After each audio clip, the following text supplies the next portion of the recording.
My uncle said at the family dinner, Derek doesn't mind paying. He's lonely and rich. The bill was $1,240. I nodded, stood up to use the bathroom, and drove straight to the airport. Get the Lobster Tower. Derek's paying. That was my cousin Rachel, snapping her fingers at the waiter like she was royalty and I was her butler. I smiled. Of course I smiled. That's what I do. Smile, pay, swallow it down. We were 12 around the table. My family, if you can even call it that. Dad was already on his second glass of Bordeaux. Rachel's boyfriend was raving about the truffle risotto. My sister was live streaming the decor. Mom had brought her tiny dog in a designer bag. And me? I was the host. The bank. The fool. The waiter placed the bill in front of me quietly. Leather folder, discreet gesture. I hadn't even asked. They all just knew. And that's when Uncle Steve leaned back in his chair and dropped it. Derek doesn't mind paying. He's lonely and rich. The whole table froze. Rachel stifled a laugh. My mom glanced at me like she wasn't sure whether to defend me or not. My dad raised an eyebrow, but said nothing. Silence. Thick. Sharp. Humiliating. Excuse me, I said, even though I heard him loud and clear. He shrugged. I mean, what else are you going to do with your money, kid? No wife, no kids. You might as well treat the people who actually built families. A low burn rose in my chest. I looked around. Not one person said a word. Not Rachel, who calls me every month when she overdrafts her account. Not Mom, who still introduces me as her son who works too much to settle down. Not Dad, who hasn't hugged me since I was 12. I looked at the bill. $1,240. Of course it was. I smiled. That's fair, I said, pushing my chair back. Where you going? Mom asked, confused. Bathroom, I said. Be right back. I wasn't. I walked past the maitre d', past the valet, past the life I'd been tricked into thinking I needed to maintain. Got into my car. No music. No calls. Just the voice in my head repeating it like a drum. Lonely and rich. I drove past the exit to my condo, past the city skyline, and straight to the airport. No bag. No plan. Just one truth ringing louder than anything they'd ever said. They weren't my family.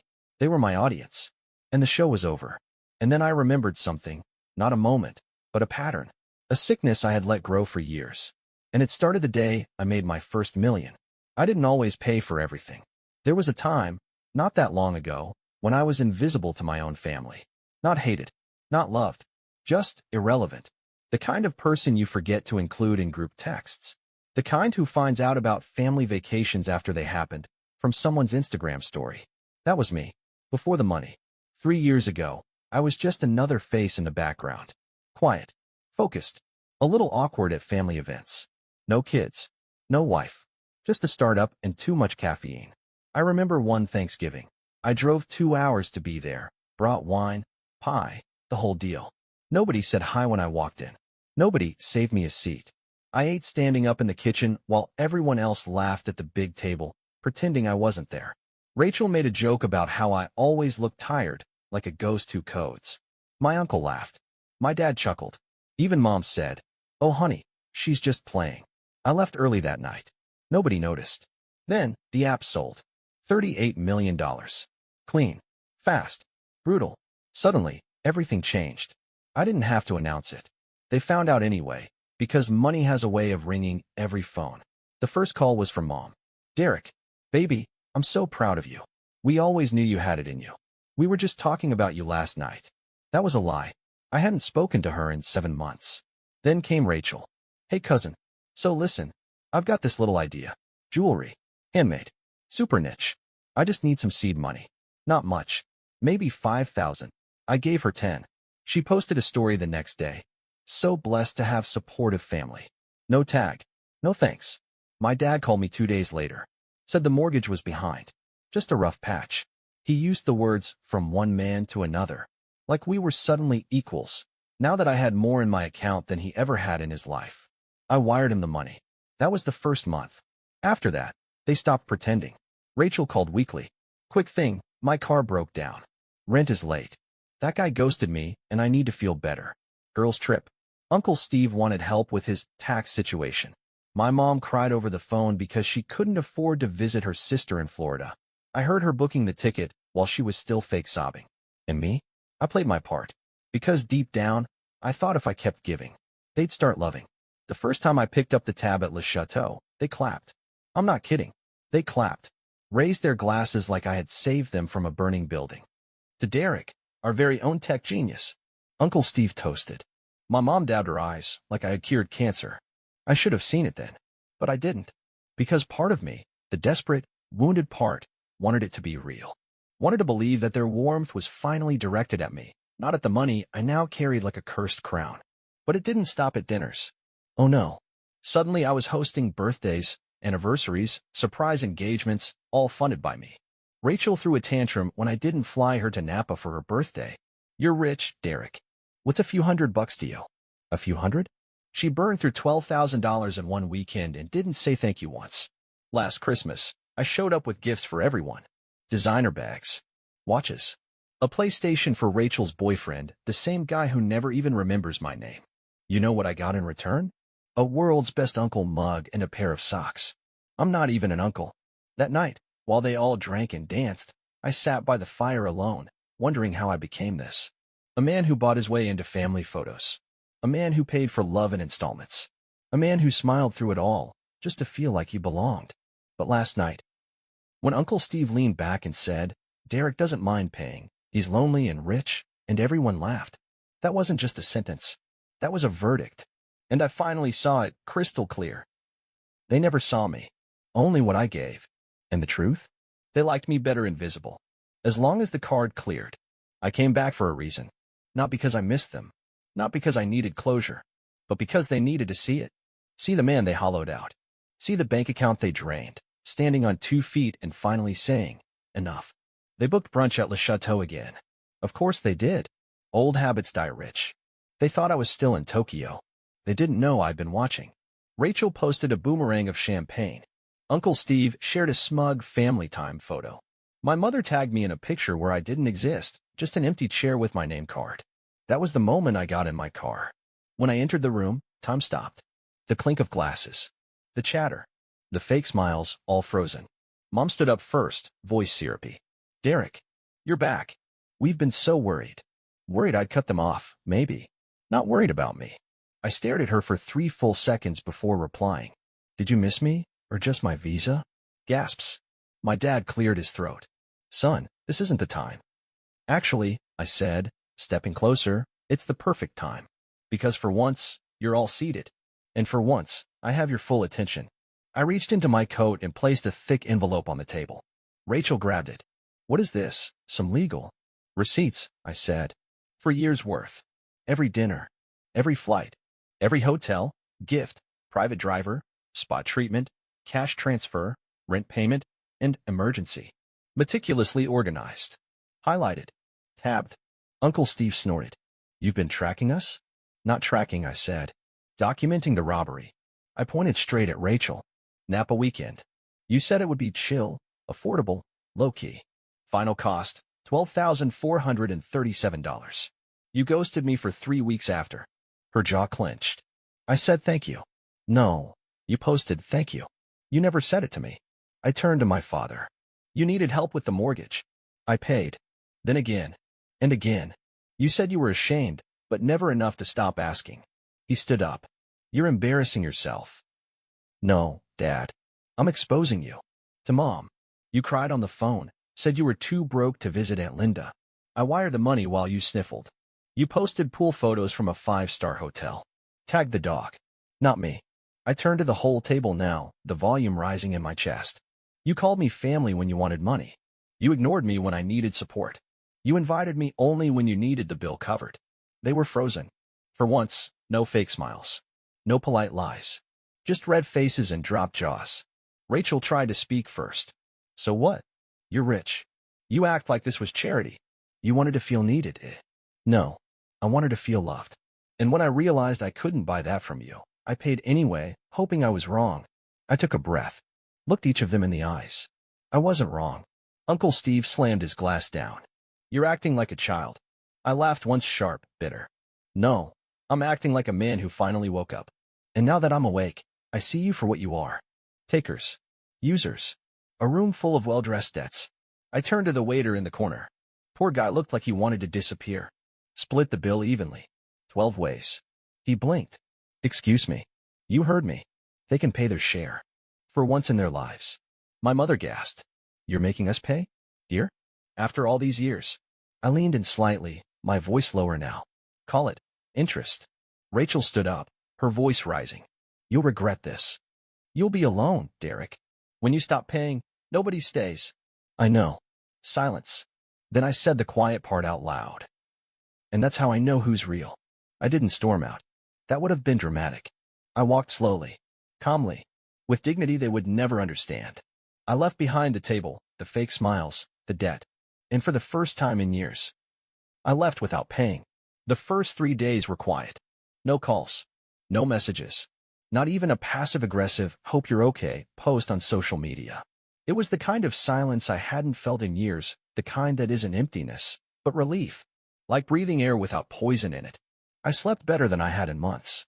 No vibrating phone at 2 a.m. No fake emergencies. No sudden Venmo request with a love you attached.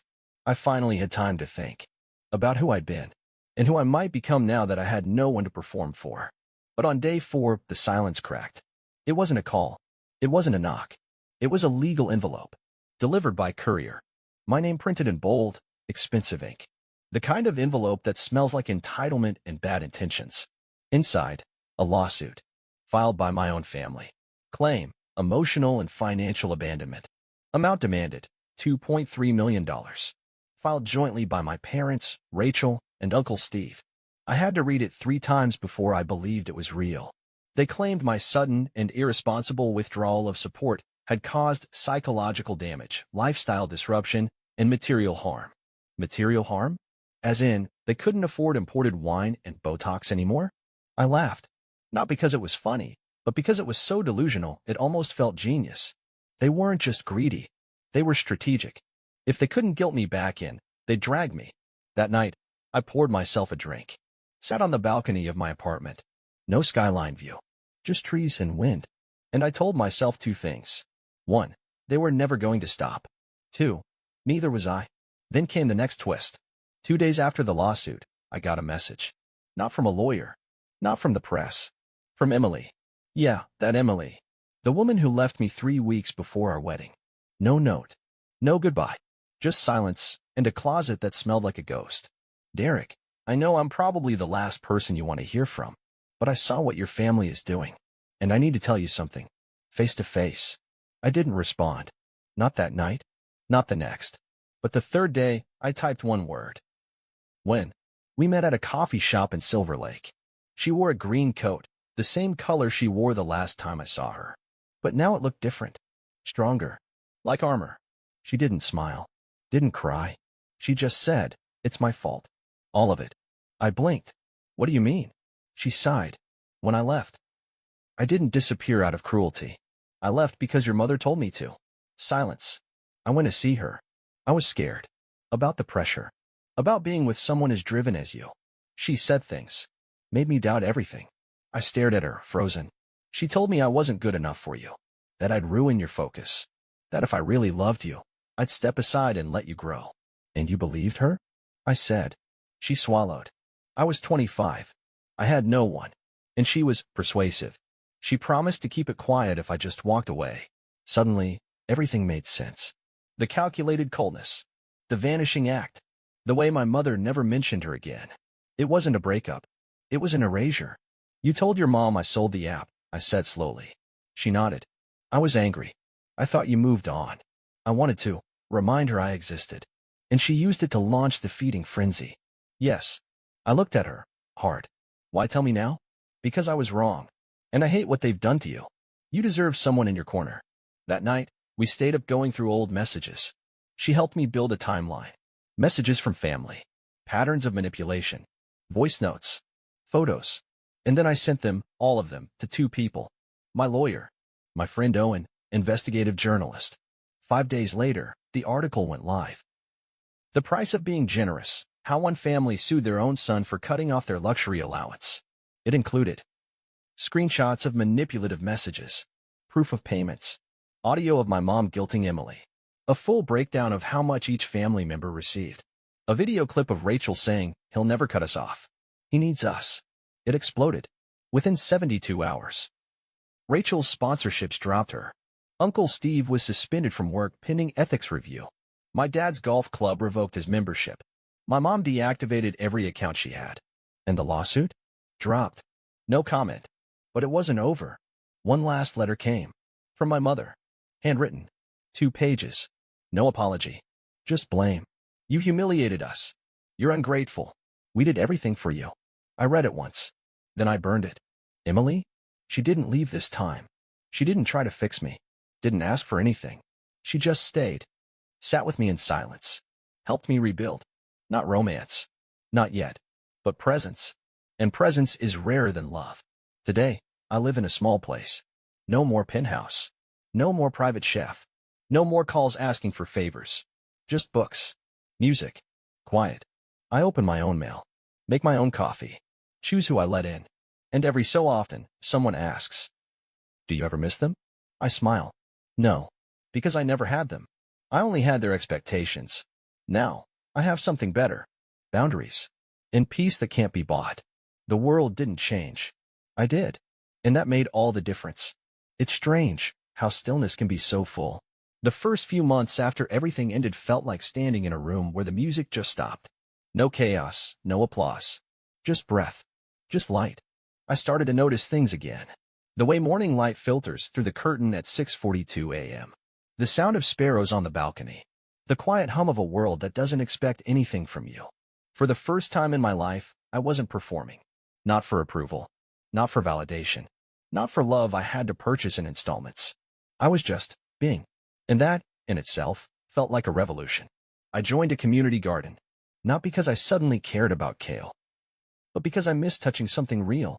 There's something powerful about planting seeds in dirt with strangers who don't care who you were, how much you made, or whether your last name is attached to a scandal. Just hands in the soil. Simple conversation. Growth that isn't measured in dollars. One woman there, Marta, is 73 and runs the compost pile like a military unit. She once looked at me and said, "You seem like a man who finally stopped running." And I nearly cried. Because I had. And it took me 38 years to do it. I started journaling again. Not on a laptop. With a pen. In a worn leather notebook. Some days, I write just 1 sentence. Some days, 5 pages. But it helps, putting things down without having to explain them. No one reads it. No one edits it. And in a life where I used to narrate every move for someone else's approval, that feels like a gift. I also stopped lying. Not just to others. To myself. I stopped pretending I was okay with things that hurt. Stopped calling betrayal bad communication.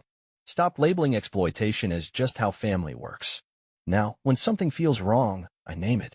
When someone crosses a line, I don't move the line. I walk away. Without guilt.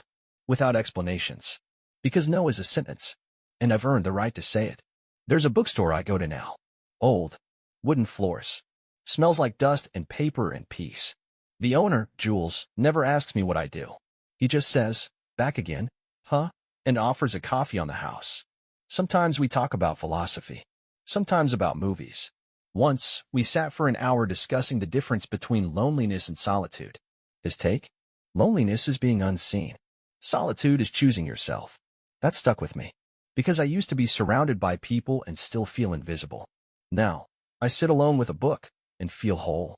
I've made 3 new friends this year. None of them asked what car I drive. None of them followed me for clout. One of them doesn't even use social media. We meet on Sundays. Talk about music. Life.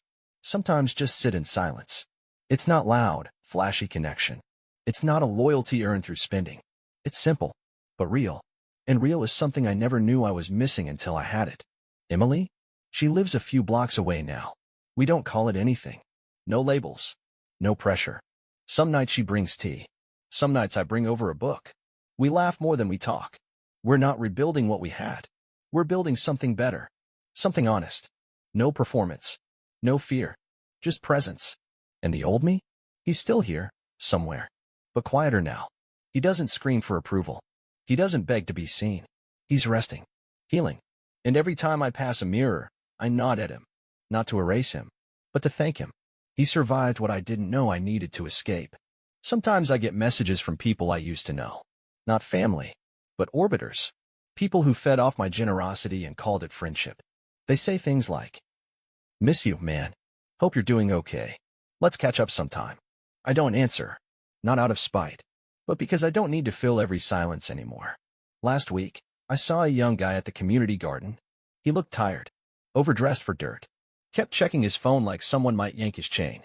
I walked over, handed him a trowel, said, "Start with basil. It grows fast. You'll feel like you're doing something right." He blinked, nodded, didn't ask my name, didn't care. Good. The truth is, the world hasn't changed much. People still take. Families still manipulate. There's still noise, hunger, and the temptation to buy your way into love. But I've changed. I don't negotiate with guilt anymore. I don't audition for connection. I don't perform grief to make others comfortable. I just live. And some days, that's still hard. But most days, it's free. So if you ask me now, do you regret walking out of that dinner? My answer is simple. No. I regret waiting so long. After listening to today's story, perhaps it has raised some new questions in your mind, or maybe it has brought back some old memories. Every day on Reddit, new experiences and moments create fresh stories, and they connect all of us. Everyone has their own unique journey in life, and we all try to understand the world in our own way. These kinds of moments remind us that we are all human, sometimes happy, sometimes sad, and always learning something new. If you enjoyed this story, feel free to share it with your friends. Your thoughts and feedback are always valuable to us, as they motivate us to create even better content. Every story has its own unique angle, and our goal is to understand everyone's perspective and make our content diverse and relatable. Stories like these help us realize that life's journey is different for everyone, and by hearing other stories, we learn something new. You can also share your own stories with us. Your experiences are valuable to us as well, and if you enjoyed this video, please leave your feedback. We aim to create content that brightens your mind and gives you new ideas every time. If you've already seen this video before, your feedback is still important. With every piece of feedback, we can improve our content and bring a new perspective to our viewers. Today, what we saw was just a small part of the many stories shared on Reddit and across the world. It's a reminder of how we all try to understand life by sharing our experiences with each other. This video was only an example of how we try to connect with others through storytelling, learning about different sides of life. We hope to continue sharing such stories that help us all learn and grow together. Thank you for your time, and don't forget to keep an eye out for more stories coming soon. If you haven't already, please like and follow for more amazing content. Your support keeps us going, and we will strive to bring you more thought-provoking and heartwarming stories. Until next time, take care and stay curious. **